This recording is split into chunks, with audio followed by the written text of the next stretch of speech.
Hey out there in radio land, KC8ZKI, the QRP guy. I'm putting together a video that I hope will inspire you guys to think out of the box. When I say out of the box, I'm talking about a Go box. So many of you may have thought about building a Go box. Maybe some of you have. Maybe some of you have bought the pre-made Go boxes out there. I myself have an iPortable Pro. It's a great box, but it's a little big for my day-to-day lunch needs, if you will. I use it for field day, but to keep in the truck and to be able to set up quickly, at lunchtime at a picnic table somewhere, was why I built this box. So it's got my typical QRP setup, my favorite QRP setup actually. I love my Yaesu FT818. I've got other QRP radios. For some reason this one always lands at the top of the heap. I just love the FT818, 817. Got one of those also. Fantastic little radios. So yeah, I took this tiny little radio and I put it in, compared to the radio, what is a big box, but it has some of the things I like to use on a regular basis. It's got my SCS Pactor 2EX modem that lets me do Pactor, a few other modes too. It's got a pretty good CW decoder in it. It does packet, does fax, it does STV, RTTY. I mainly use it just for Pactor, sending Winlinks. I also have a DigiRig inside, and what I did to accommodate those is I bought this panel. It's an XLR cutout panel, and Switchcraft makes these little modules. They're called EH series modules, and I took this one here. It's a USB B to A module, and behind it's going to a small USB hub. On that hub I've got a RS-232 to USB adapter going to the Pactor modem, and I've got a DigiRig, which is a small sound card device that also does cat control for the FT818. And then I have, I don't know if you can see it up in there, you can kind of see the light there. There's a Masters Communications mixer that allows the two to be mixed into one audio input on the little FT818. So if I want to do any sort of digital modes, all I do is plug my one USB connector in into the laptop, and I've got all my digital modes, whether it's sound card or the Pactor mode, all through that one system. One USB hub, one audio hub, provided by Masters Communications. And then I've also got the little Cat 6 here, which is for the microphone. So if I want to operate voice, plug the microphone in. I was going to use this DB9 for the Pactor modem and have things be separate.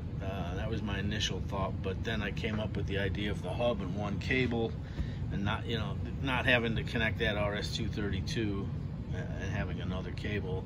And it's it works well actually, but I don't know, this just seemed a little slicker. And then you'll notice I drilled and added a little light here because sometimes it's hard to see the mode and band buttons.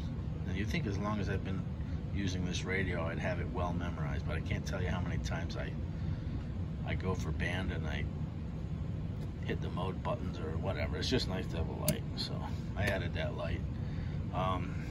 Underneath there is a little LDG auto tuner, and you reach in and you can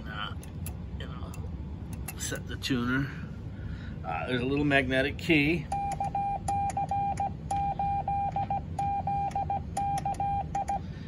Sits nice on that shelf there. I bought that at a Handfast. I couldn't tell you what brand it is, but it's got 3 very strong magnets and it doesn't move, so it just sits there kind of nice, and it's at a level on the table where if you have this on a picnic table, it's easy to play. And then I've got an SO239 pass through there, and I put a 90 degree on it so that it wouldn't be in the way of the CW key. And that's pretty much it. So it's just pick it up, take it out in the field, and you're set up in literally minutes. There's a battery built into it. It's a Talent Cell lithium-ion battery made with 18650 cells. It gives you, you can see there's 11.8 volts on the radio. I think fully charged it might hit 12.2ish, something like that. You know, it's only 3 cells, so it doesn't go all the way to 14.2 like a 4-cell lithium-ion would, which I may add at a later date. We'll see. But I had the talent cell already, so why not use what you have? And then this was a bonus. So the lid of this unit fit the Maxpedition pack perfect. So it kind of snaps right in. You'll see it fits right in. I mean, like it was made for it.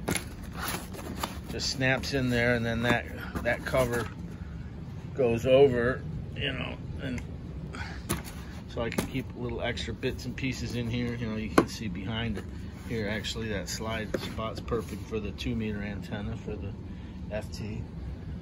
So yeah, I'm pretty chuffed about this box. I'm looking forward to using it in the field. I've only tested it here a few times to make sure everything's working well, and it's working great. I'll show you what I used to fasten the radio down. These things I bought at Ace Hardware. They're like little elastic holders, and they, you know, they hook around back on themselves. So these are underneath on a shelf, holding everything into that board. You know, they're nice elastic holding. Quick to take the stuff in and out, but yet firm and hold it well. So that's it. I guess I should have given you a gut shot, but then I have to take all these screws off. So hopefully this will inspire you guys to build your own little box. Until next time, KCA ZKI, the QRP guy, 7-3, have fun out there.